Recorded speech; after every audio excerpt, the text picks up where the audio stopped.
Hello, this is Yosef Lange. Welcome to the weekly shir of the Zera Shimshon. It's Chaf Tes Sivan. It's Yom Rishon, and here it's Israel. I know it's we're Parshat behind in Chutz Lords, but hopefully we'll catch up before Rosh Hashanah. So I picked the Parshat Shlach Lecho. I picked the Haftorah because it's a very fascinating Haftorah. It's in Yoshua, and it's talking about sending the spies to Eretz Yisrael. When Yeshua sent them, he sent two spies, Kalev and Pinchas, and they stayed at the harlot Zona, the Zona's house, Rachav.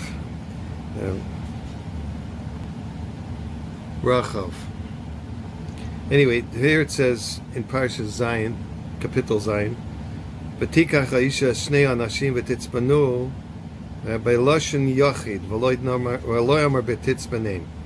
So it says in Yeshua pasuk that he took the woman was Rachav, took the two men and hid them or hid him in. It's a Lashon Yachid, and it doesn't say Lashon Rabim that she hid them.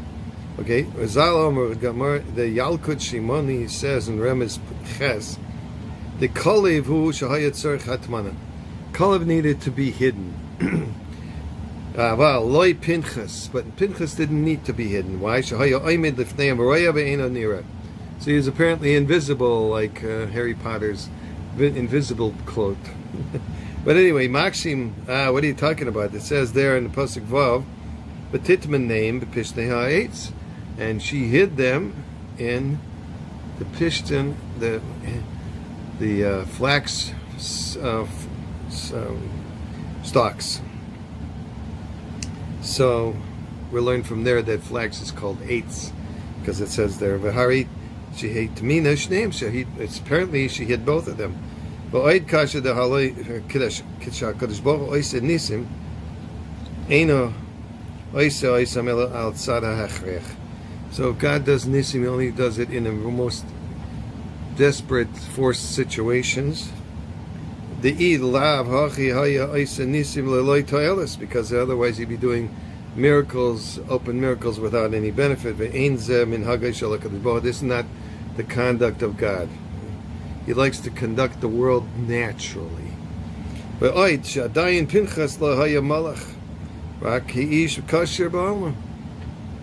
didn't get to that madrega that he was an angel.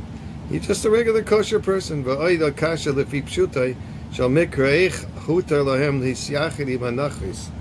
Furthermore, how could it be possible that these two men, Jewish men, were permitted to be secluded with a goyeta?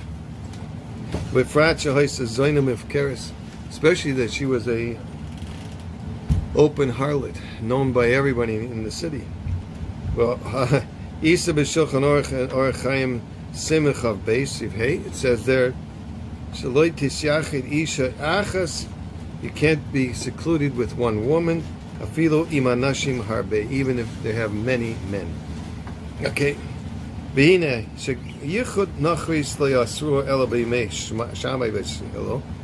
Well, the takana of not being secluded with a goyeta was only started from Shammai Hillel. This is about 1,000 years before that. Okay, the Amina V'Perak Beis, the Avodah Zarah, Daf Lamed Vav and Beis. Okay, Ze Nicha Lechlalos Yisrael. So that's okay for general people in Klal Yisrael, but well, Anashim Tzadikim, but for kosher, very big Tzadikim, it always says a person that is a Adam Choshev is shiny. It's different because they should be going beyond the letter of the law all the time. Okay, so Pshita Shahayalohem Lehizar b'Masha Asidim Achamim Ligzor Alam. They should be very careful. How do we know that? Like it says in the Gemara in Yoma, Kaf Ei Alamal Amud Beis, Ekev Asher Shama Avraham B'Koili, since in the heels of what Avram listened to my voice, that what does it teach us? Milamed Shekim Afilu Erube Tavshilim Shehem Midor Rabbanim. Even he keeps the Rabbanans. Where does it say that? They didn't even have a Torah yet. B'chol Shekain Shekvar Chatu Yisrael Kaidem Lazeh. And even more so, they should have been more careful because you see, they sinned by the Banais Moav in Shittim. Got a lot of Jews killed there. V'yesh leima the Gemara Kiddushin Daf Pei Omid Beis says, in the betray b'kasherim shari. There were two men, and they're kosher. It's permitted. K'moshe kosu sham b'haga. Aval ela shev the Gemara in Kiddushin Daf Pei Aleph Omid Aleph.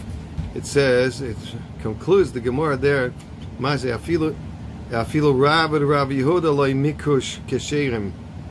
But even Rav was the big paisik in the Gemara, and Rav Yehuda weren't considered ksherim. Elo ki goin Rabbi Chanina bar Papi v'chaverav.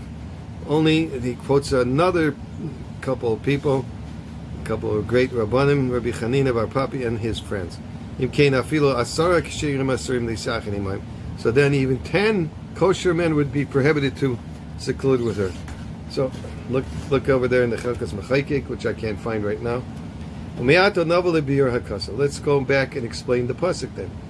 Ein hachinami sha'isha hitzpina shneim.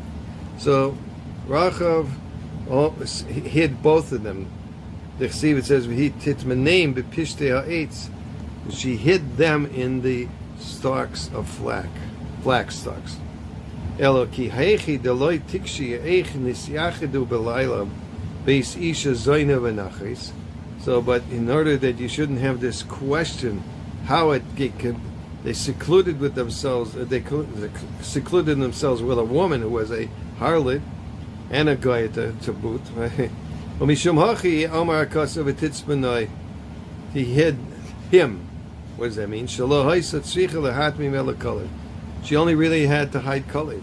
If Nesha Pinchas hayad tzadik malach Hashem, because Pinchas already was on the madrega like a malach Hashem. It was a big tzaddik. V'haraya shesoifoi nase malach ve'ein yitzhar shayleplay. So in the end, he did become an angel, and there's no yitzhar with angels.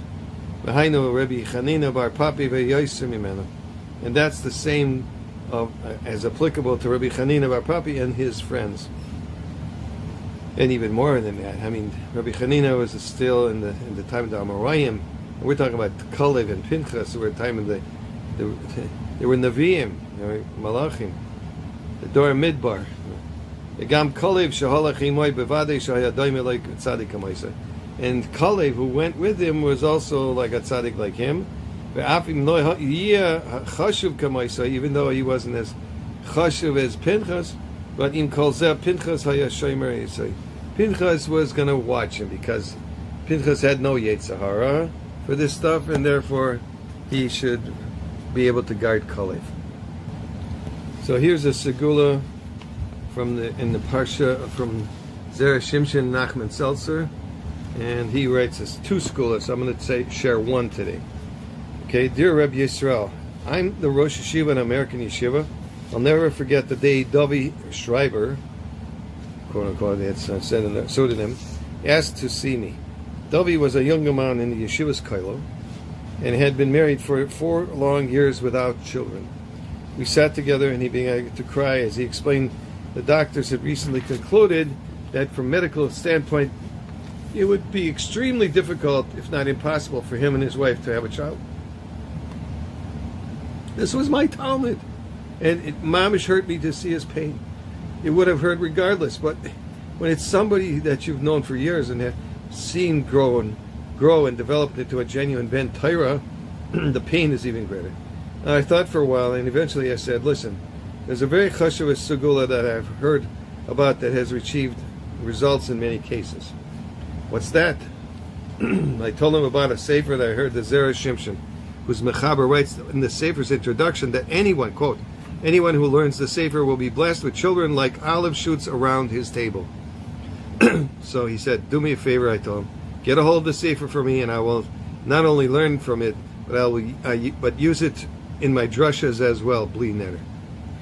Dovi was very excited by my proposal and ran out to the Sorim store to purchase the sefer. By mistake, however, he brought the wrong sefer, purchasing the Zera Beirach instead of the Zera Shimshon. It took us a bit of time to figure out that it was the wrong one after he purchased the correct sefer instead. As soon as I had the Sefer, I began using it in my shirim, but I also decided to take things a step further.